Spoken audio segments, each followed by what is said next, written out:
on. Hope you guys can see me good. Trying a new setup here tonight, so we'll see if that all works. I see we've got a couple of people in already. We'll see if that all works. I see we've got a couple of people in already. We'll see if that all works. All right. You guys just let me know if you can hear me fine. I seem to have some echo here. Hello, Andre.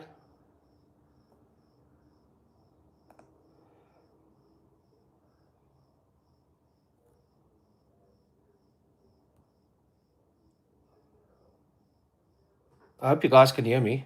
I'm not quite sure.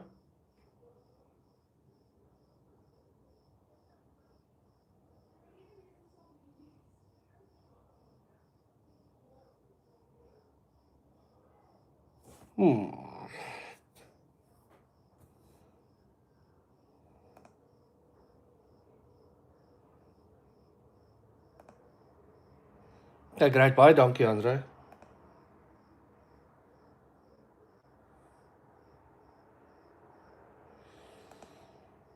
All right, so how's everyone's Sunday been? I see we've got some guys from the US here. Evening, Jason. Nine Finger Knives.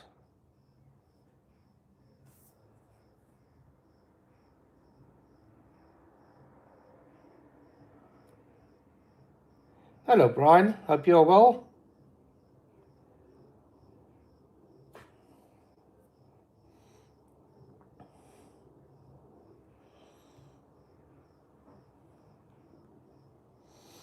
Hello, Kelly. Hope you are doing well.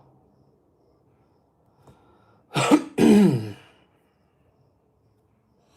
gonna wait for a couple more people to join. Give you guys a couple of updates on what's happening. I haven't done a live in a while, so I hope you guys don't hold it against me too much.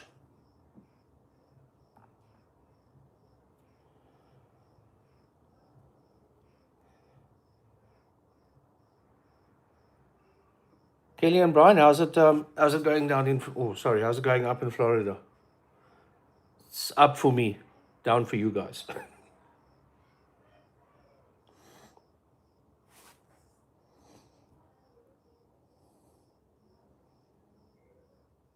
I was in Florida this time of the year 3 years ago. No, I'm lying, 4 years ago. Just before COVID. Yeah. I was there. I absolutely love it there. I see we've got some more people joining. That's glad. Hello, William. Hope you're doing well.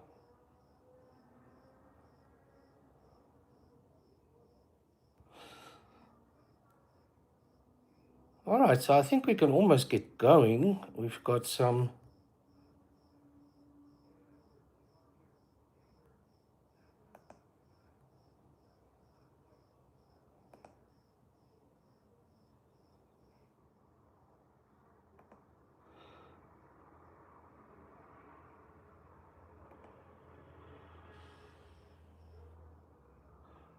Had some unwanted guests coming on there.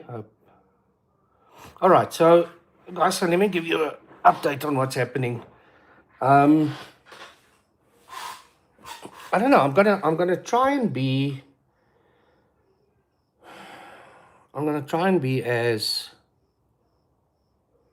What's the right word I'm looking for? I'm gonna try and be as positive as possible. Let's be positive.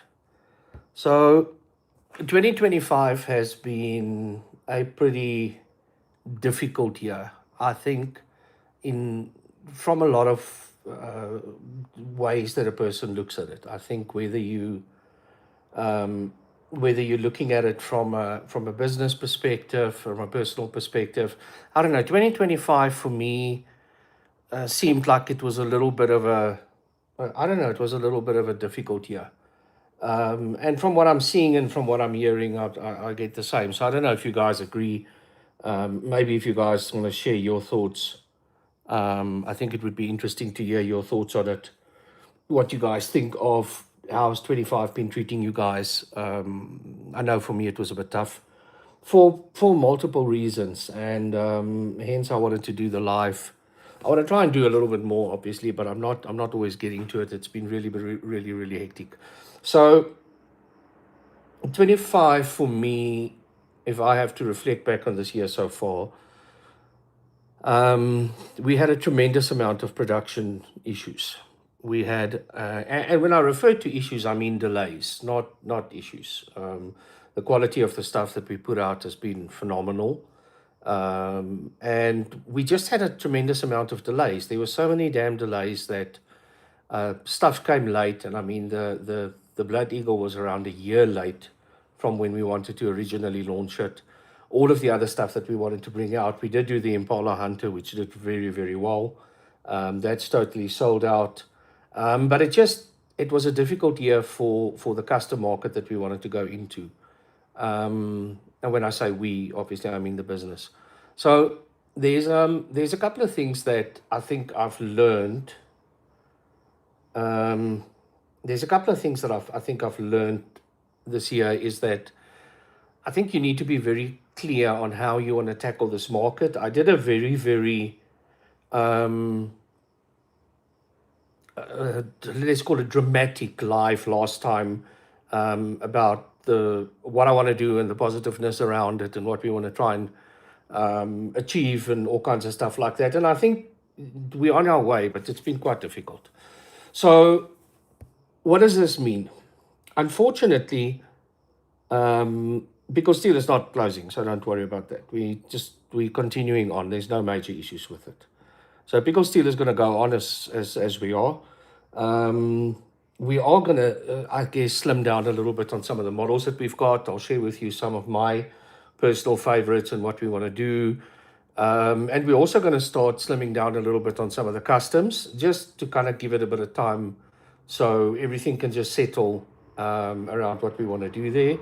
So for now, the last custom that we will be working on will be the collaboration with Scott from Aries EDC.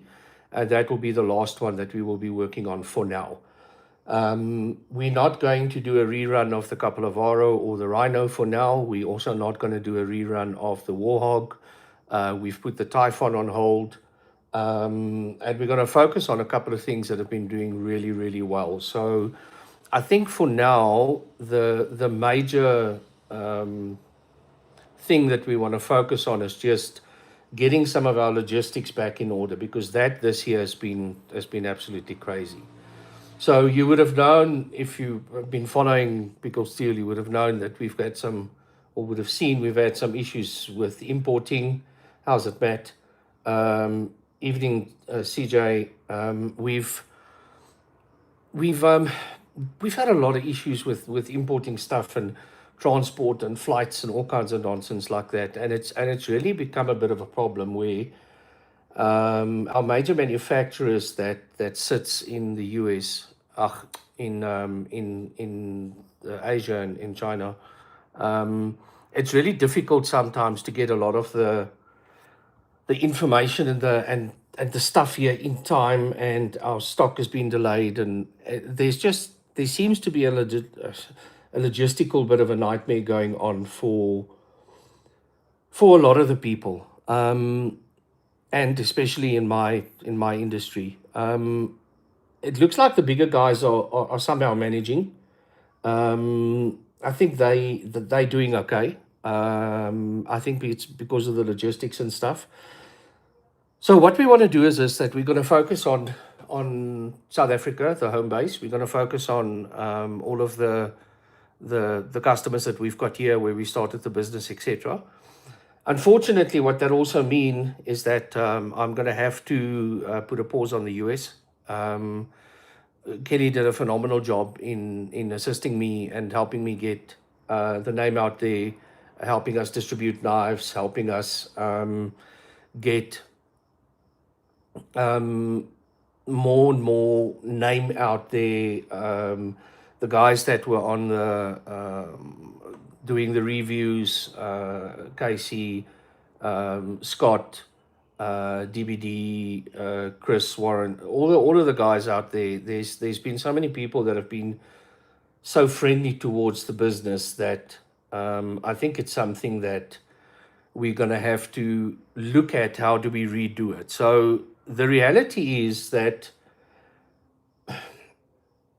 the only way that we are going to be able to continue in the US is if we have got some form of a legal entity there. I've been chatting to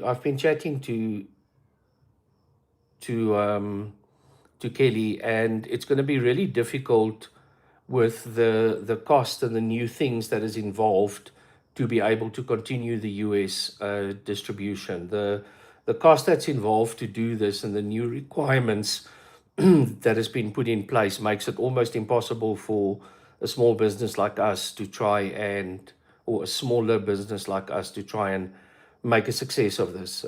We are being locked down with the cost that we have to put down, the fees that we have to pay to get stuff there, the requirements just to get the permits and all kinds of stuff like that. So I think in short, what this means is that unless we can find somehow a partner in the US that has got a legal company with import rights, etc., there is no way that we can currently continue distributing in the USA. So it's very sad.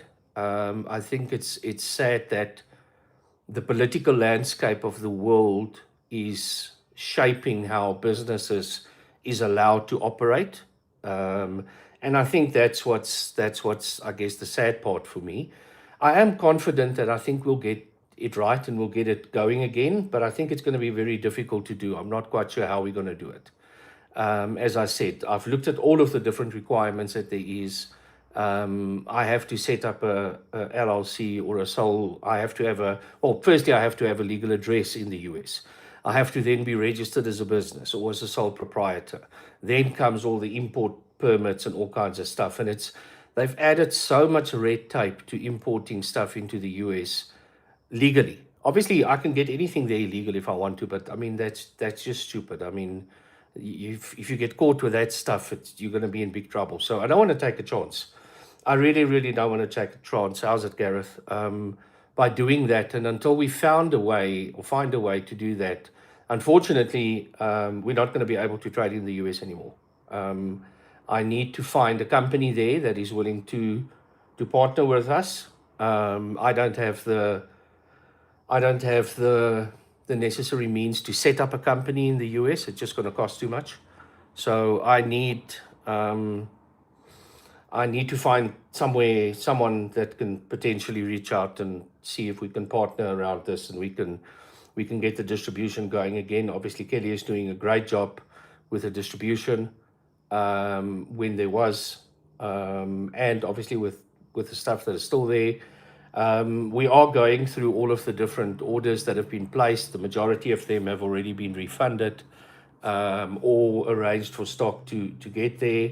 But yeah, I'll let we'll go through that still. It will still take a little bit of time just to go and check, is there anything that we still need to honor, and we'll obviously honor that if it is required, and obviously get necessary payments through and all kinds of stuff like that. So that's kind of what's happening in the US. As we would say in South Africa, it's a pretty cuck situation, or in English, it's a pretty shit situation that it's in.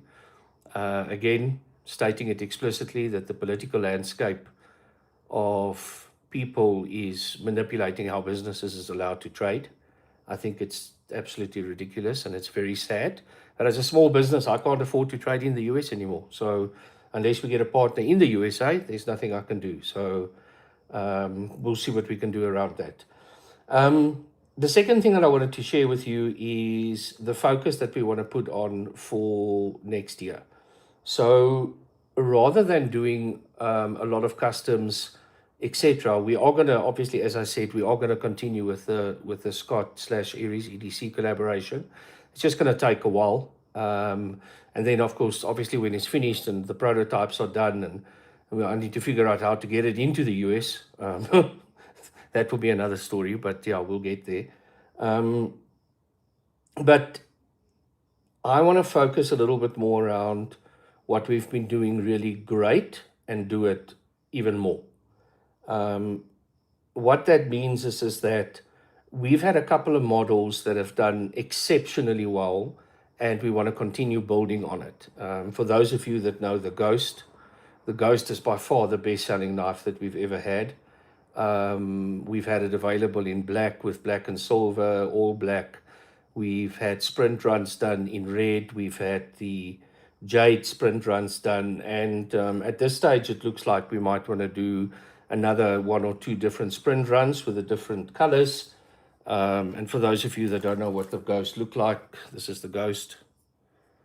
It is most probably Pickled Steel's ultimate knife. It is a phenomenal knife. And we're going to continue building on this. This has been doing exceptionally well in the market. I managed to get my hand on a red one. They've been sold out for a while. I have got some blacks coming in again at some point. But yeah, this is what it is. So the Ghost will definitely going to look at potential. We are going to put some thumb studs on it. We are going to do a potential flipper delete. We are going to make a little bit of changes on it, but the Ghost will continue. So that is definitely one that we're going to continue. And we're going to be focusing on a couple of specialized things that we've been doing really well. I think some of our folders, I'll share with you now, some of the folders that we've been doing very well. We're going to continue with that. Jason, I see you're asking about Bear & Sons for the US production.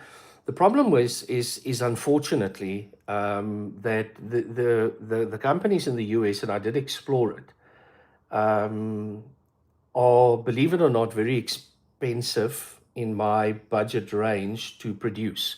I can definitely have it produced, but I mean, I've got a whole supply chain set up with my current manufacturers, and it takes very, very long to get that going. So yeah, I mean, I can definitely have a look at it for local production, but the whole idea is that I need to have it produced where I can get the quality and the prices that I can. So yeah, I can explore it, but I'm not sure it's going to work as an option. I think that's why the majority of the people are outsourcing stuff to the East, because it's just much more cost effective. But obviously the larger organizations has got presence in the US. So for them, it's not a problem to kind of get the stuff across. I just don't have presence. I don't have a physical location. I don't have a business in the US. So we tried it, and yeah, so that's what it is at this stage.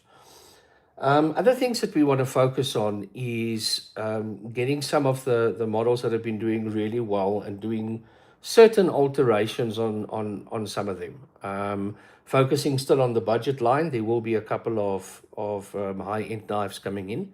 But the biggest focus for me is getting to the stuff that I really enjoy and that a market enjoys. And again, if you look at, let's call it the second bestseller out of our production range, is this little baby, which is the Loki. So this is our version of the CEO, because that's how most people would know it. This is our version. There's a couple of very good differences, and the reason why we made the differences is obviously we believe the CEO had some limitations to it. So a really nice little scalpel. It's an absolutely wonderful knife. This is the VG10 steel with G10. So this one is always VG10. It's a really phenomenal knife. Comes with absolutely wicked titanium liners and stuff. It's a really nice knife.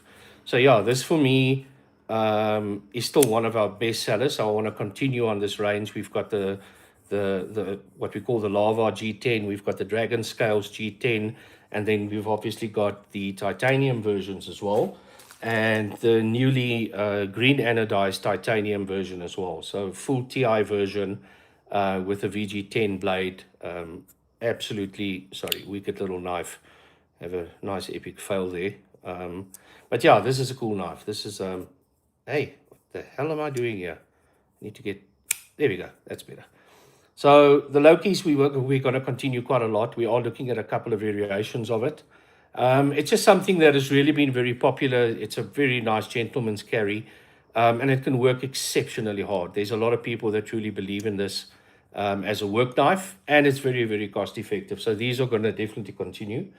Other ones that we are going to continue is, I think, a very, very underrated knife, in my humble opinion. I think this is one of the most nicest gentleman work knives that you can get. It's a little bit bigger. It's called the Wendell. The Wendell is D2 titanium. This is the anodized version again of it. This is the Tanto version. Beautiful, beautiful Tanto. It comes with a drop point as well.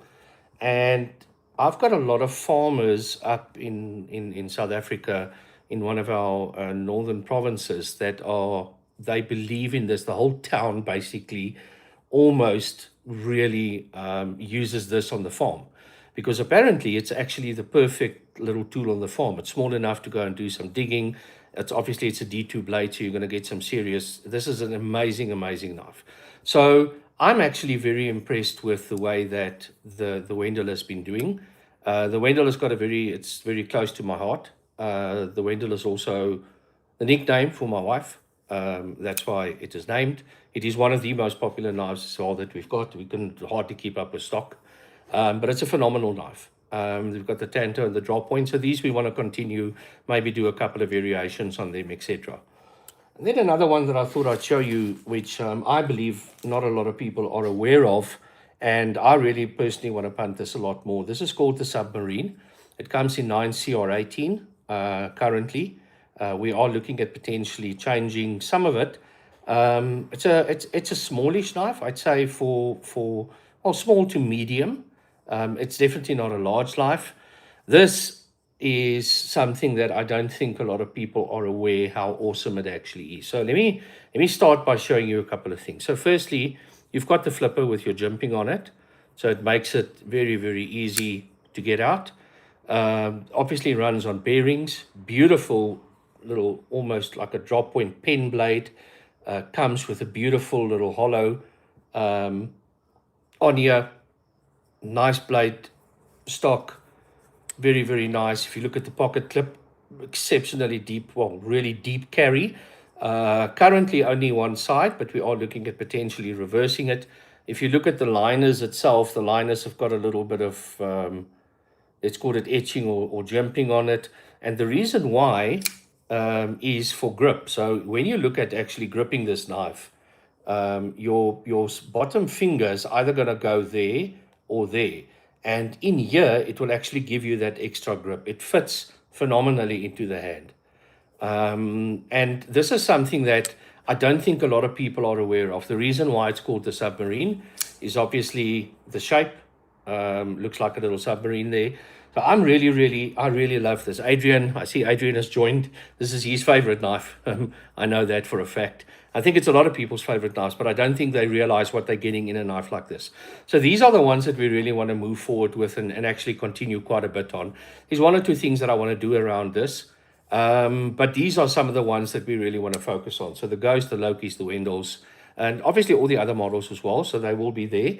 But these are really exceptional ones. So wonderful action, multiple deployment options, fits beautifully. It's just one of those it's just an exceptionally nice knife. And I don't think a lot of people realize how cool this actually is. So yeah, the Submarine is one of the ones that we're definitely going to be focusing on quite a bit as well. Then something that I had a bit of a passion for, and hey, how's it, Scott? Hope you're doing well. I abused your name quite a lot when the stream started, so I hope you're going to have an opportunity to go back and listen to that.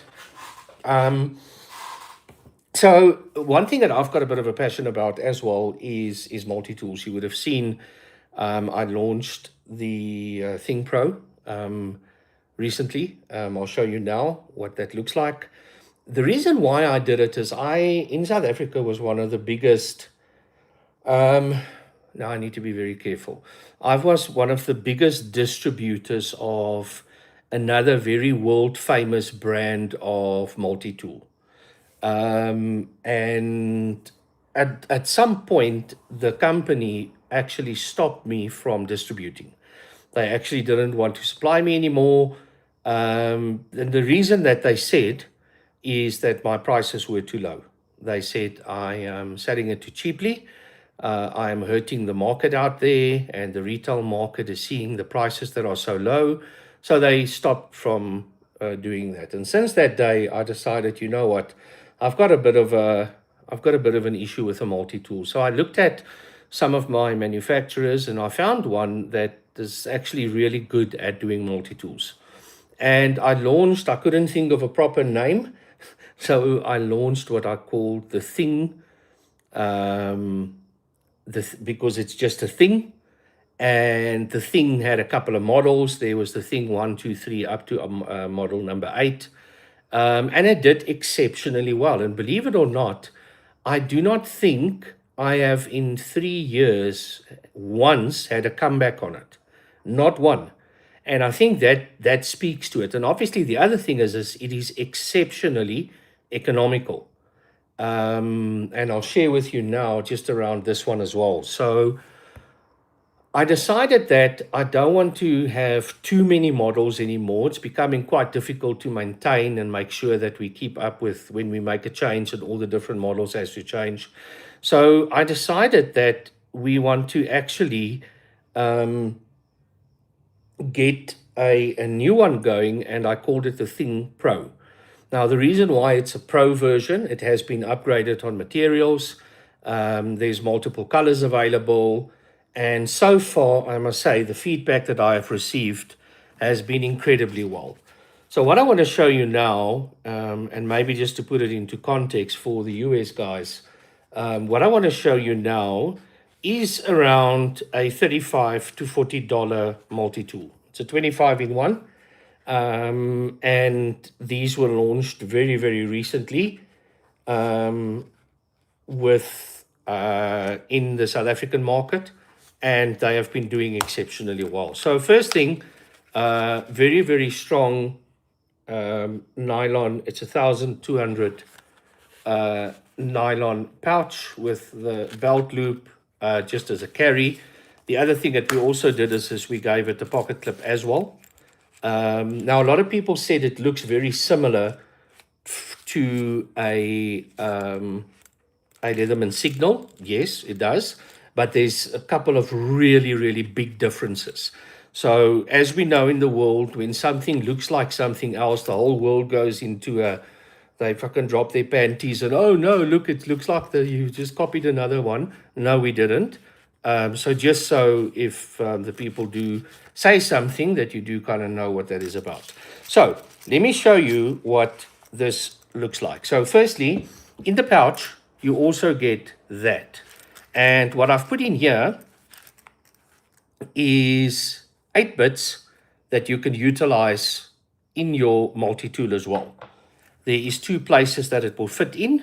It will fit in there, and it will fit in there. So you can either use it like this, or you can use it like that. So it's got the little bit kit that comes in as well. Now, if you look at, there's 8 different colors. This is the one that I chose you. This is called let's call it the gray-blue one. There is a black one, there's green and black, there's black and silver, there's pure silver, there is black on black. Yeah, there's 7 different colors. You would have seen the videos and stuff that I've posted. Also, what we did is just we added the pocket clip to it. Cool thing about the pocket clip is you can put it anywhere you want. You can put it on there, you can put it on there, and if you really want to, you can even put it on the side as well. Would it be wise to put it by the blades? So this is what that we went for now. So to kind of give you an idea, we went with 420 JS on this. The reason is if you go 440 or you go any other steel on the overall materials, it does become a little bit costly. And secondly is with the right heat treat, and I think you guys know my heat treat on my blades are pretty good. With the right heat treat, this is fine for what you want to use it for. So couple of things that I want to show you. Firstly, the blade. So you've got your normal blade that you can open in here.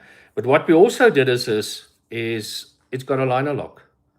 So this blade is not going anywhere. So you can literally use it. It's got a little liner lock in it, like a lot of tools, but it's got the liner lock in there. You've got the saw blade, which is incredibly sharp.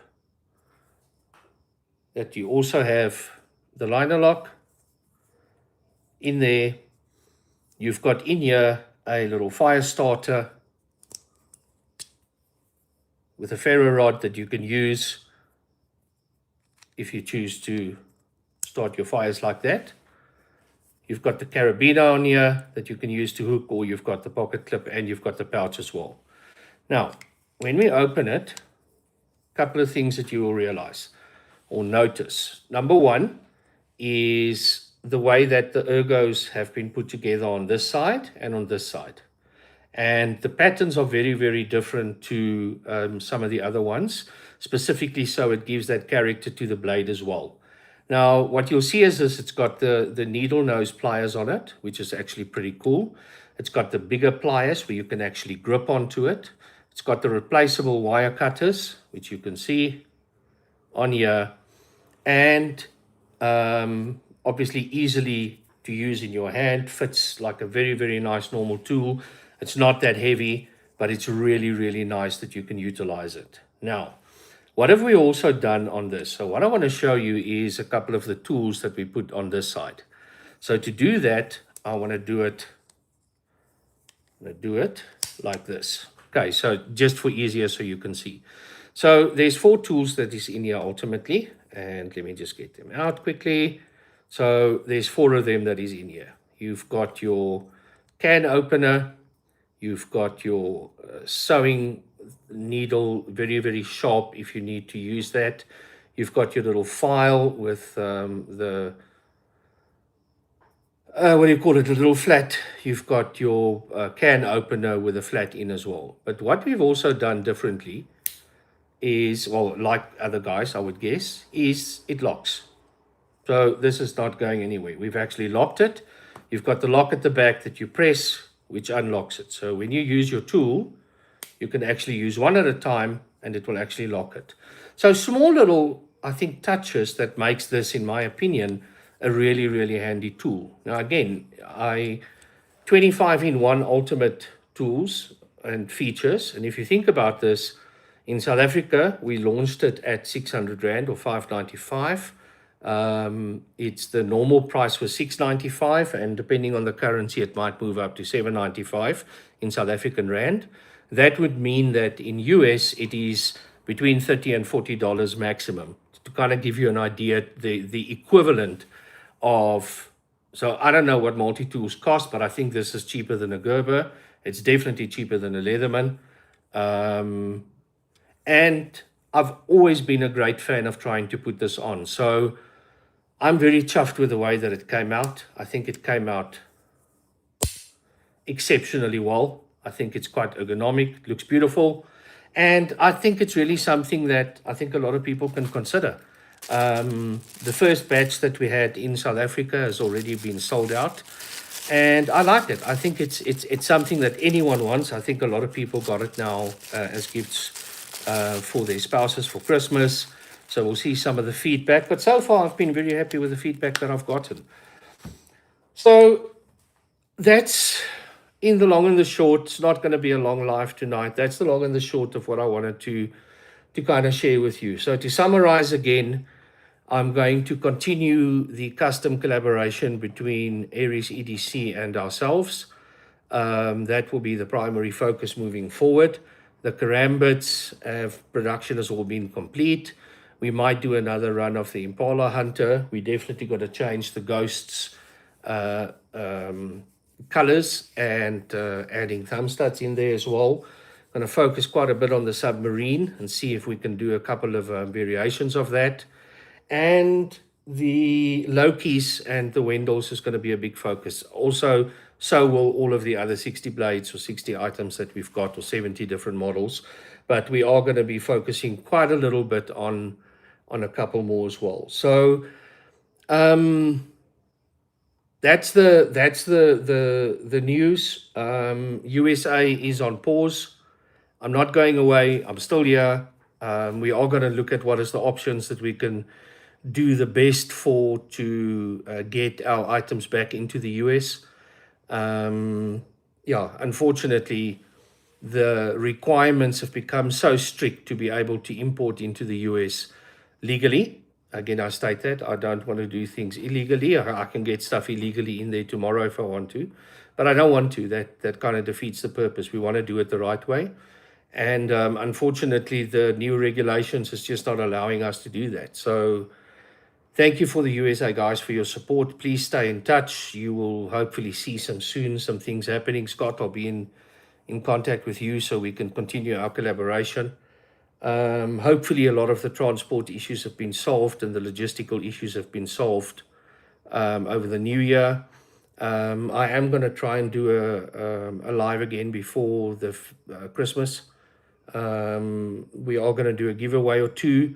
So please, I am going to try and put a lot more content on in shorts and in lives and videos. So please like and subscribe if you find the content valuable. I really think that we're going to try and push the bar on a couple of other things as well. But just for all the support that I've had from everyone, I'm not going to give you a full list of names, but I really think that I think you guys have got a good idea of who I've been working with mostly, and everyone that has been supporting me. I'm really thankful for everyone's help and support throughout this year. It's been an absolute shitstorm this year. I don't want this over ever in my life again, just purely because of the logistical and the political issues that we've had. But hopefully that will sort itself out, and next year we can hold our heads high and we can continue on. But we're not stopping. It's just unfortunately we are going to have to take a pause on the US distribution. Thank you for your support. Thanks to everyone. If I don't get to speak to you again before Christmas, which I hope, have a great festive season. If you do celebrate that, if you don't celebrate Christmas, enjoy the holidays or however you celebrate it in your religion. Thank you everyone for joining, and I will definitely be sharing some more insight in all of the different social medias around the stuff that we're busy with. Thanks everyone. Good night.